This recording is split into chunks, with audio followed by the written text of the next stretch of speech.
প্রতিশ্রুতির পাহাড়, উন্নয়ন শূন্য। ঝাড়গ্রামের বেহাল রাস্তায় চরম দুর্ভোগ। ঝাড়গ্রাম জেলার সাকরাইলের কেশিয়াপাতা থেকে বনপুরা হয়ে মোড়াকাটি পর্যন্ত প্রায় 15 কিলোমিটার দীর্ঘ গুরুত্বপূর্ণ রাস্তাটি বছরের পর বছর ধরে বেহাল অবস্থায় পড়ে রয়েছে। ভোট আসে, ভোট যায়, মেলে জনপ্রতিনিধিদের প্রতিশ্রুতি, কিন্তু রাস্তার কোনো পরিবর্তন হয় না। এলাকাবাসীর কাছে এই রাস্তা এখন আর যাতায়াতের পথ নয়, কার্যত এক মৃত্যু ফাঁদে পরিণত হয়েছে।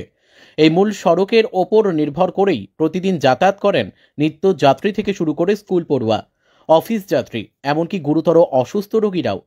বর্ষায় কাদা আর জল জমে চলাচল প্রায় অসম্ভব হয়ে ওঠে, আর শুকনো মরশুমে ধুলোয় ঢেকে যায় চারিদিক।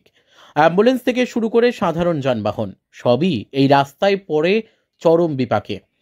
বনপুরা, ডাহি, নেগড়িয়া, চাঁদপাল, কুলডিহা সহ আশপাশের একাধিক গ্রামের হাজার হাজার মানুষ এই রাস্তাটির ওপর নির্ভরশীল। তাদের দাবি, প্রশাসনকে বারংবার বিষয়টি জানানো হয়েছে বহুবার, কিন্তু বাস্তবে রাস্তা সংস্কারের কোনো উদ্যোগই গ্রহণ করা হয়নি। ফলে এলাকাবাসীর ক্ষোভ ক্রমেই বাড়ছে। এই রাস্তার বেহাল দশা ঘিরে ইতিমধ্যেই শুরু হয়েছে শাসক ও বিরোধী রাজনৈতিক চর্চা। প্রশ্ন উঠছে, উন্নয়ন কি তবে রাজনৈতিক দর কষাকষির বলি হচ্ছে, নাকি দীর্ঘ প্রতীক্ষার অবসান ঘটিয়ে অবশেষে নতুন রাস্তার মুখ দেখতে পাবেন এই সমস্ত গ্রামের বাসিন্দারা? অপেক্ষায় দিন গুনছেন এলাকার বাসিন্দারা। তো থেকে যে বনপুরা হয়ে যে রাস্তাটা রয়েছে মোড়াকাটি পর্যন্ত কলাবনিও যাওয়া যাচ্ছে, এই রাস্তাটার বেহাল দশা। তো বিজেপি বলছে যে তৃণমূল সরকার যতদিন আছে এই কাজ করতে পারবে না, তারা 2026-এ ক্ষমতায় আসছে, তারপর কিন্তু সেটা করবে। কি বলবেন? বিজেপি দিবাস্বপ্ন দেখছে। 2026-এ বিজেপি পশ্চিমবাংলায় ক্ষমতায় আসতে পারবে না, এটা সাধারণ মানুষ জেনে গেছে। 2021-এ বিজেপি 200-র উপরে আসন পাবে টার্গেট দিয়েছিল, কিন্তু সেখানে 77-এ থেমে গেছিলো।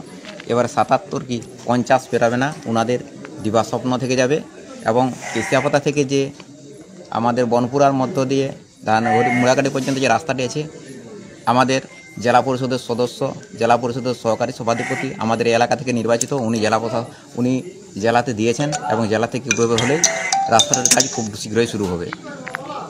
আর বিজেপি যে মিথ্যা প্রতিশ্রুতি দিচ্ছে 26-এ ক্ষমতায় আসবে, পশ্চিমবাংলার সাধারণ মানুষ জানে দিদির যে উন্নয়ন, দিদির যে প্রকল্পগুলো, দল মত জাতি ধর্ম নির্বিশেষে সমস্ত ধরনের মানুষ সুযোগ সুবিধা পাচ্ছে।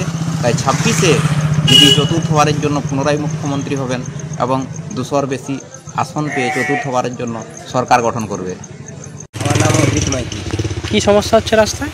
সমস্যা আবার প্রচুর, এই যে খানা ডোবা সব হয়ে যাচ্ছে, রাস্তার কোনো মেরামত নেই, কিছু নেই। হ্যাঁ, তারপরে জনবহুল এলাকা, টোটো ফোটো সবই চলে, প্রচুর অসুবিধা হচ্ছে। এখানে আমাদের একটা দুখানা দুধের আছে, কোম্পানি আছে, দুধের গাড়ি আসতে পারেনি এর জন্য, খালের জন্য। স্কুলের পড়ুয়ারাও তো যাতায়াত করে। পরিবার আছে, হাই স্কুল আছে বনপুরাতে, পোস্ট অফিস আছে, ব্যাংক আছে। হ্যাঁ, এরা সবাই যাতায়াত করে বর্তমানে কি পরিস্থিতি রয়েছে রাস্তা? পরিস্থিতি এখন বর্তমান রাস্তা প্রচুর খারাপ, যাতায়াতের অসুবিধা, এছাড়া আর কিছু। প্রশাসনকে জানানো হয়েছে? প্রশাসনকে তো জানানো হয়, বিডিও অফিসে, সব জায়গাতে জানানো হয়। আচ্ছা, কি চাইছেন আপনি? রাস্তাটা যাতে ভালোভাবে হয়, মানে পিচ হয়।